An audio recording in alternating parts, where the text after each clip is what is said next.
একবার জিবরাইল আলাইহিসসালাম এসে বললেন, ইয়া রাসূলুল্লাহ সাল্লাল্লাহু আলাইহি সাল্লাম, আপনার বয়স কত একটু বলবেন আমাকে? রাসূল সাল্লাল্লাহু আলাইহি সাল্লাম বললেন, আমার বয়স পরে বলবো, আগে তুমি বলো তোমার বয়স কত? জিবরাইল আলাইহিস সালাম ডাক দিয়ে বললেন, ইয়া রাসূলুল্লাহ, আমার বয়স সঠিক জানা নাই, তবে আপনি হিসাব করে বের করে নিতে পারবেন।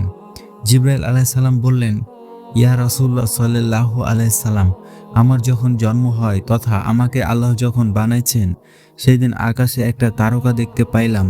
এটা এমন তারকা একবার উদয় হয়ে ৭০,০০০ বছর পর্যন্ত থাকতো, আবার অস্ত যেত, অস্ত গিয়ে ৭০,০০০ বছর পর্যন্ত থাকতো, আবার উদয় হয়ে আবার ৭০,০০০ বছর পর্যন্ত থাকতো।